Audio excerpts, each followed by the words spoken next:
I want someone to name something more stressful than the Phillies trying to close out a damn ball game against the Pittsburgh Pirates. Well, you could say close out a ball game in general, but it feels like it's even more stressful against the Pirates just because we can't have an easy inning against them. And for some reason, there's so many bullpen guys that are unavailable. That's what happens when you have so many bullpen games in the month of September. Good idea, Phillies. But they get the win. They beat the Pittsburgh Pirates, coming back once again, beating them by a score of 8-6. Didi Gregorius, huge go-ahead home run, lefty. Brad Miller also gets a bomb. Ronald Torreyes coming up clutch once again with the pinch hit situation. And also, I think one thing you could probably forget about in this game when it happened, because it happened so early on, and then everything else that transpired during the game, is Kyle Gibson going deep. Out of all the things that would have happened, Kyle Gibson went deep. And that was the first run of the ball game for both teams. First 3 innings for both teams went pretty smoothly. Well, I'll say 2.5 possibly. First inning, second inning, then top of the third went smooth. Then you get the Kyle Gibson home run in the bottom of the third inning. Phillies go up 1-0. And also something that happened that was huge today. So the Braves and the Padres, they're doing their little split short doubleheader with the rescheduled game that just ended. And the game that's going to be happening momentarily. The Braves lost that first game to the Padres. So with that loss and this Phillies win currently, the Phillies are currently a game behind the Braves for first place. And if the Braves do lose the second game, because it is a 7-inning doubleheader for both, the Phillies could be at best by tomorrow a half game back of first place. But then you could also be a game and a half back. That's also a great place to start as well. But it does sound nice being a half game back. But I'm not going to hold my hopes that high with the Braves losing 2 games to the Padres. But you never know what could happen. The Padres, they're a team they've won their past couple of games. So maybe hopefully they can ride a little bit of a hot streak, to shut the Braves up a little bit. And the Phillies just take advantage of the games that they're playing right now. So they have a little bit of a 3-game win streak, the Phillies do. Get this first 2 games out of the way with the Pirates, and you have a game tomorrow with Ranger Suarez on the mound, and then you have the game on Sunday, which is most likely going to be a bullpen game. Then you have the off day before the Braves series. Still, looking way too far ahead. Let's get back into what happened during this game, because after the Kyle Gibson home run, Phillies go up 1-0 in that bottom of the third inning, but you go to the fourth, and then out of nowhere, because Kyle Gibson was very solid for the first 3 innings, and something just went off in the fourth. I have no idea what happened. He lost command, just allowing way too many people to get on base. It starts with a Brian Reynolds single, then he walks Colin Moran, and then he hits Ben Gamel with a pitch, which loads the bases with 0 outs. Kevin Newman gets a 2 RBI double, makes it a 2-1 game, and then Michael Perez gets an 2 RBI single, making it a 4-1 game. He does manage to get out of the inning, thankfully, to a double play and a strikeout, but the damage is done, and it's a 4-1 Pirates lead. The Phillies chip into that lead in the very next half inning. Brad Miller goes deep to right field, his 20th of the season, making it a 4-2 ball game for the Phillies. And then Kyle Gibson, after that 4th inning, he settled down once again. It kind of reminds us of Aaron Nola, what he did yesterday. He had that bad second inning, then he settled down the rest of the game. Kyle Gibson, he was good 1 for 3. Then he was good in the 5th and the 6th inning. That 4th inning was just terrible. Absolutely terrible. I have no idea what happened, but he had a solid 5th inning. Phillies, they go to the bottom of the 5th inning. Matt Vierling, he comes into the ball game eventually, because during this game too, it was also before or right after the Kyle Gibson home run, might I add, is that Odubel Herrera, he almost went deep. It went right off the top of the fence and should have been an easy double. But Odubel Herrera, doing Odubel Herrera things, he bat flipped, walked up the first baseline because he thought it was a home run instantly off the bat, even though I still don't know how this ball didn't go out, thanks right field wall at Citizens Bank Park, but Odubel Herrera has to be on second base. You can't be showboating. The ball has to be out. You have to know the ball's gone. You can't be showboating when the ball goes off the top of the fence. You have to be on second base. You can't be on first base. That's just bad baseball. That's bad base running, and that's being absolutely lazy. And I would assume Joe Girardi took Odubel Herrera out of this ballgame because of that nonsense. So Matt Vierling's in the game. He doubles in the 5th inning. And then Bryce Harper, he eventually gets a double. And there were quite a few at-bats for Bryce Harper where he got really good wood on the bat, really good wood on the ball, and he got robbed because he hit right to the player. But this time, the outfield was playing deep. He got the ball to land in the right spot. He gets a double, scores Matt Vierling, makes it a 4-3 ball game. JT eventually does get hit by the pitch the very next at bat, but the Phillies can't drive either Bryce or JT home, so it's a 4-3 game after the 5th inning. Kyle Gibson, a solid 6th inning. Then we go to the bottom of the 6th. Andrew McCutchen leads off with a walk, and Didi Gregorius gets a single to move Andrew McCutchen over to 3rd. Freddie Galvis gets an out, and here comes the pinch hitter, Ronald Torreyes, clutch guy. And during his at-bat, wild pitch, allows the run to score, ties the ball game up, but then Ronald Torreyes decides to do it himself, gets a single up the middle, and it scores Didi Gregorius, making it a 5-4 ball game. Phillies take the lead after the 6th inning. But then the Pirates respond. I have no idea why Cam Bedrosian is out in this inning. I don't know why Hector Neris did come out to begin with, because maybe we could have avoided this situation, but Bedrosian gets the first out. But then battles his at bat, and it's Hoy Park getting just a grounder dribbler, and he just beat it up the first base line. And then Bedrosian left one hanging to Wilmer Defoe, and it becomes suddenly a 6-5 ball game. He continued to struggle after that. Brian Hayes, he got a single. Then Hector Neris comes into the ball game. He gets the next couple of outs. He gets Satsugo striking out. He intentionally walks Brian Reynolds, and then he gets Colin Moran to fly out. We go to the bottom of the 7th inning. Bryce Harper leads it off. He leads it off with a walk. Then JT Realmuto, he gets the first out of the inning. Luke Williams. This is also what I don't understand in this situation. Why are we just not letting Brad Miller hit? He has a home run in the ball game. You started him in this situation because, even though there was a left-hander on the mound to start the game for the Pirates, I understand it was a bullpen game and the guy probably wasn't going to last more than 1 or 2 innings. But Brad Miller, why isn't he in the ball game? Why are we bringing in Luke Williams? He strikes out easily. He tried to put down a bunt too. Just nonsense. Luke Williams is not going to get the job done. Keep Brad Miller in because he's a better batter than Luke Williams. Case closed. But I digress.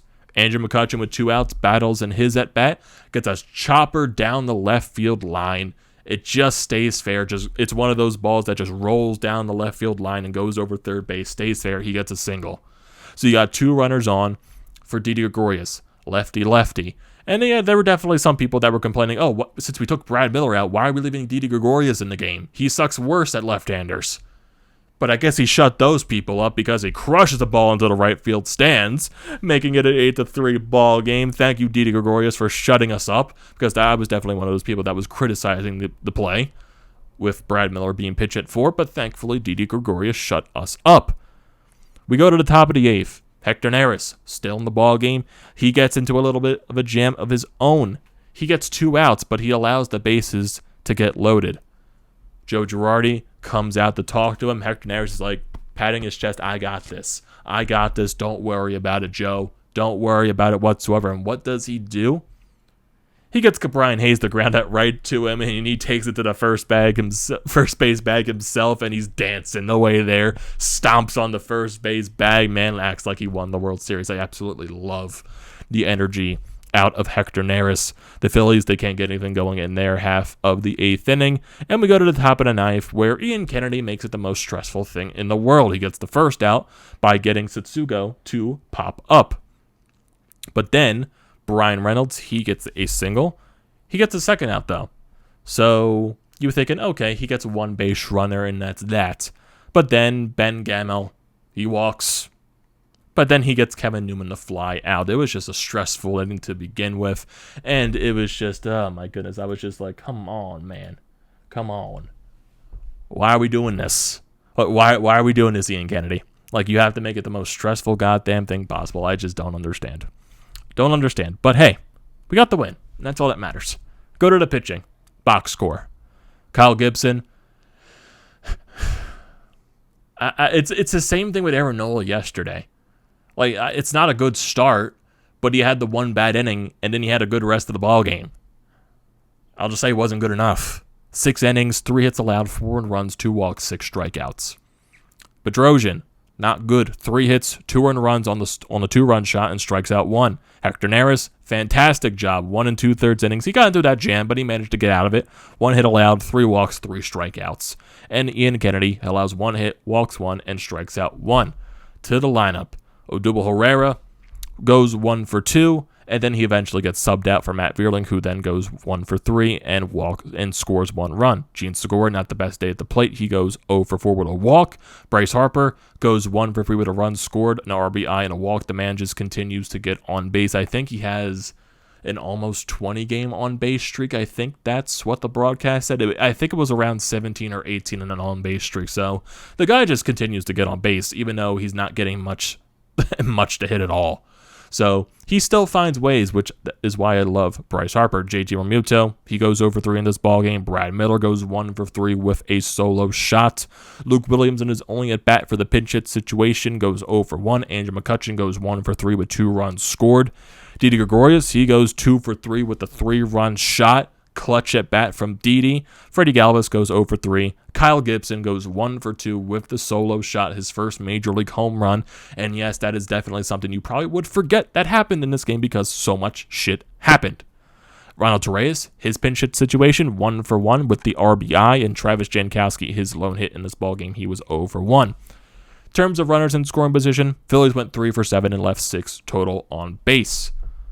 So, the Braves game just started, game 2 with the Padres, so it's going to be a lot of scoreboard watching tonight. Probably will throw that game on after I am done uploading this video because that game is so important.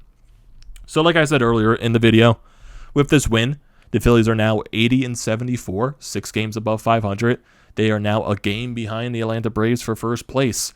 And if the Braves lose the second half of the doubleheader tonight, the Phillies will be a half game behind first place. So that is something to definitely look out for as the week continues because this race is getting tighter and tighter and tighter and tighter. And it just causes more and more and more and more and more stress that I don't need. No wonder why I have anxiety. The goddamn Phillies causing all the anxiety in the world. That should be their slogan, causing all the anxiety in the world. Looking at the wild card race, I would say it's pretty much set in stone at this point with the the average teams that are probably going to round out this wild card. So the St. Louis Cardinals, they just continue to win. They are on a 14-game winning streak. They are 85-69. They hold that second wild card spot by 5 games out of the next team, and that is the Phillies, who are 5 games out of that second wild card spot. The Cincinnati Reds, they're 6.5 games back. Same thing with the San Diego Padres. So yeah, I would clarify that wild card spot most likely belongs to the St. Louis Cardinals because they are just unstoppable right now. And with that first wild card spot, it's still going to be an uphill battle between the Dodgers and the Giants for that spot. It's either going to be one of those two teams. The Dodgers either wins the West or the Giants win the West, or one of those two teams end up in that first wild card spot. That's basically what it's going to be until the very end. Looking at the rest of the series, tomorrow, you got Ranger Suarez on the mound. Hopefully, we can get a series-clinching win out of Ranger Suarez. We're definitely going to need it. And hopefully, he can just eat some innings so, you don't stress out the bullpen too much for Sunday's bullpen game. But knowing this Phillies team, they are going to stress out the bullpen, even though they are going into a bullpen game. I don't know. Just the idea, the idea itself of a bullpen game, I don't have a problem with it. But the Phillies' concept of a bullpen game, with the players that they have, they're not a team that is made for a bullpen game. If you know what I mean. They're just not.